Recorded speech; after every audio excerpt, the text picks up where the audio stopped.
Greetings, Com 600. I know it's late Friday afternoon, but I wanted to not let this week go by without talking to you about last week's work. And I know you're all busy doing your book review for this week. But I want to talk to you about Flannery O'Connor. I read a lot of the comments online. I don't like to get involved in that too much unless I really see something that needs to be corrected, that isn't corrected within the discussion. And I felt this week maybe it was a good time to for me to enter and just talk to you a little bit about that. First off, who is Flannery O'Connor? First, she is a strong and amazing Christian woman. She is also one of the best writers this country has produced. And I know that kind of goes against what some of you believe and wrote about.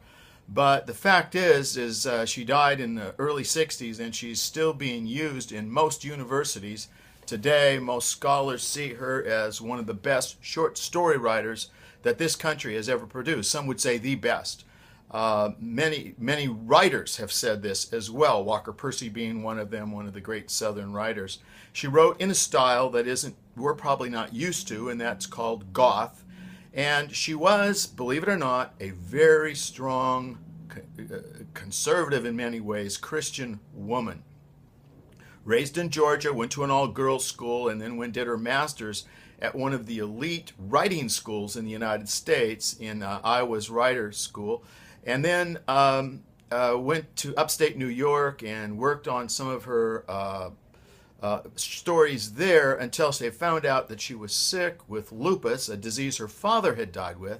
And so she went and spent the remaining years back on a farm in Georgia. And it was from there that most of these stories emerged. And even though she was a Catholic writer, most of her writings were about conservative Protestant in the South. And her mother didn't even like her stories, and many of her people in her town didn't really understand her stories. And I get the fact that some of you, because they are very hard stories, do not fully appreciate them. She had someone who wrote to her, a person that was reading her stories while she was alive. And the person said, I work very hard all day. I come home and I want something to comfort me. I am tired when I read your stories, and I want something comforting. But you see, the problem is that she didn't write for the tired reader. She wrote for someone who really took writing and stories seriously. And you have to read and reread her stories to understand the fine points and the depth at which she is really writing. And I will say it's not the usual style of writing, particularly that a lot of conservative Christians get into. And this does a couple of things. She does a couple of things that I've been discussing through the process of this class. One is she's very indirect. A lot of people read her writings, including a lot of non-Christians, and really do like it. And they're not fully sure why they like it. And if you can even go online and look, and people at Yale and Harvard and these kinds of schools are still studying and trying to understand her writing, sometimes not even fully giving place to the religious views that are existent there in her writings. But they're there, and they keep provoking and eating away at people's who take the time, people's minds and thoughts. So she died at 39. Of lupus herself, and so most of the time she was writing, she was under this this prospect of having to die, going in and out of the hospital a lot, and that sort of thing. She raised birds on her farm. She lived a very quiet life. She said, "No one will write a story of my life because there's not a lot of excitement between the farmhouse and the hen house." And particularly of all the birds, she liked peacocks a lot. So you'll see birds and peacocks showing up a lot in some of her stories. One of the problems that I see in Christian writing is called sentimentality. Sentimentality is that things are nice, things are tidy, things are sweet, things are comforting. And of course, there's nothing wrong with comfort, but comfort should not be our primary desire or goal, nor should it be that in our stories. Why? Because what comes at the cost of comfort is reality. And and remember too who she was writing for. She wasn't writing particularly for Christians. She was writing often for the non-Christian. She was trying to get them to take seriously the issues of faith. And being a good Catholic as she was going to church almost every day. She was one of those very faithful Christians that attended church regularly and believed fervently and strongly. And she said about her writing, she says, a Christian writer is a writer that takes sin seriously. And you'll see in all her stories, she does exactly that. There are consequences to the sins that people are engaged in. She also takes religion and faith seriously. So I didn't have you read this story, but one of her stories is called The River. And The River, it's a very hard story, as most of her stories are. But she said, to the poor of hearing, you need to speak loudly. And to those that are poor of sight, you need to draw large pictures. And so that's why she did these exaggerations, to capture people's imagination and attention. But it's not comforting reading that you're going to go before you go to bed. You read a nice little quiet, comforting story to sleep on. It's not that kind of story at all. It's a story that's disturbing, that is provoking, and so when she talks about baptism, when she wants to really communicate baptism and what it means for a Christian to be baptized, she won't write a nice little story of how wonderful it is and a good little ceremony or ritual or something like that.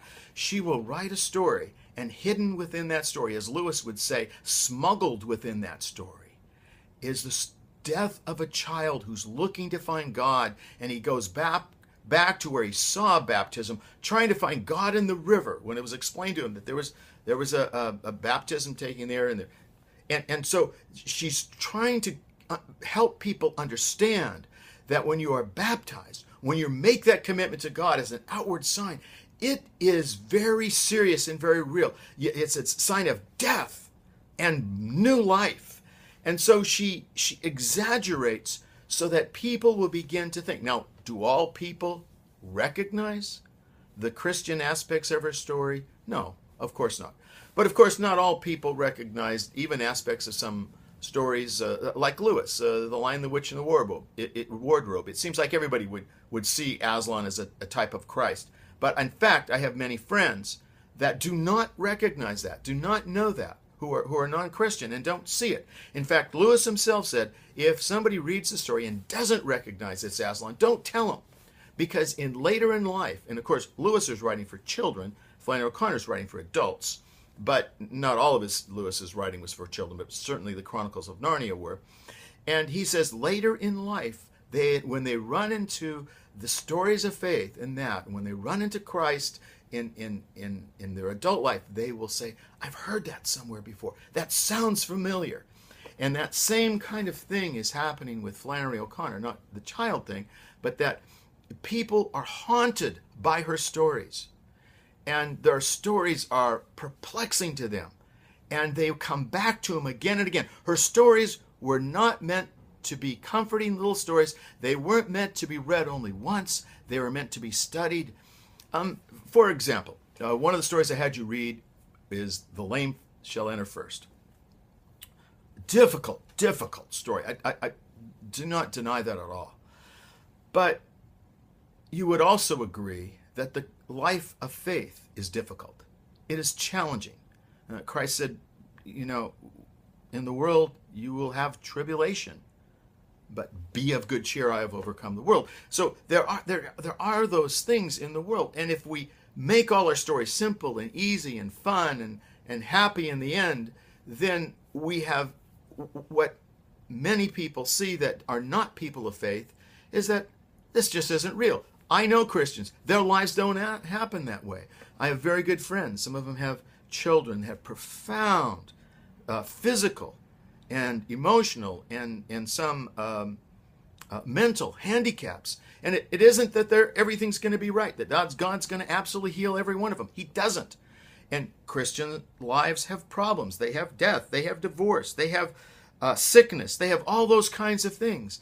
And yet there is a strength underneath that girds them, and a peace that does pass our understanding. But nevertheless, if we make everything too sentimental, and that's all the people that are not of faith see, they say there's no reality here. I cannot really learn from that.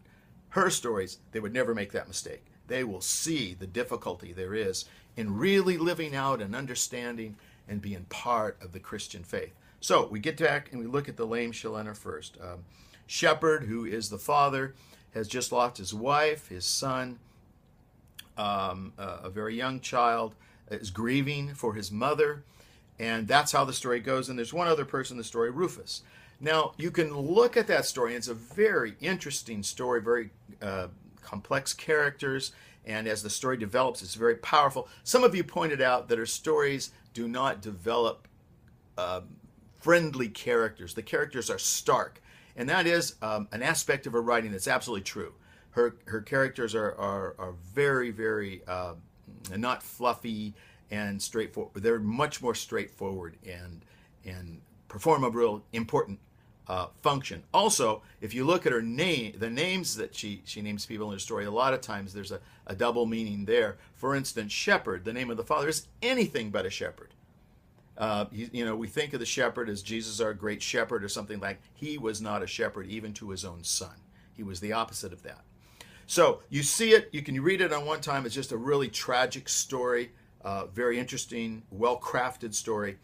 You can read it on another level, a psychological level, that here is a son grieving, looking for his mother, eventually looks the telescope in the sky, trying to find the son.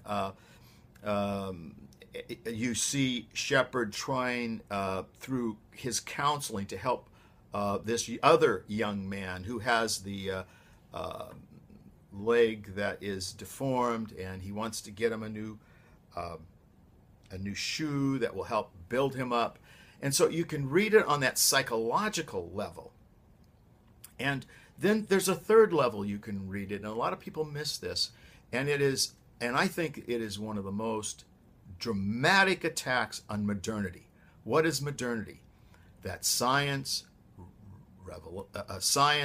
education, psychology, these things are the new gods. These things are the new answers. These things will solve our problem. There is a thing in modernity called progress, and we are getting better. We're getting healthier. And so the answer, and if you look at the answers in these stories, Shepherd thinks the answer is in education for Rufus and for his own son. The answer is in science. That's for he gets the telescope. So that's as a representative of represents science and progress in that way. He wants his son to read, and Rufus steals the Bible and reads to him. Well, Shepherd, who isn't a Christian at all, would rather read anything but the Bible, and so he's upset about that, but he does want the son and Rufus to read. And what happens here, and he finds out too late at the end of the story, that the education is not the answer. The psychology, the science, all those things absolutely fail. And it is too late. And so we see in this story a very stinging critique of modern ideas and ideology and modern culture. And you can read it on that level, and it is a profound statement of modernity. And the fact that reason alone will not save us. Technology alone will not redeem us. And then that leads us to the fourth area in reading that story and understanding. You can see it as a spiritual pilgrimage towards the offer of grace. Flannery O'Connor says she offers grace in every story, but you can almost miss it. You can read it several times and miss it. But it's offered there to Shepherd, and so you read it on a spiritual level of his awakening to the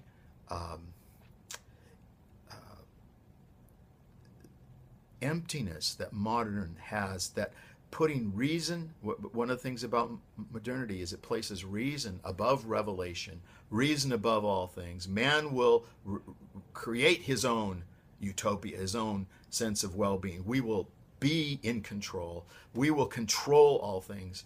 And he does his best through his counseling, through his encouraging education and encouraging science and all those things in psychology. and it fails. And he finally wakes up. Of course, it's too late for his son, and so there.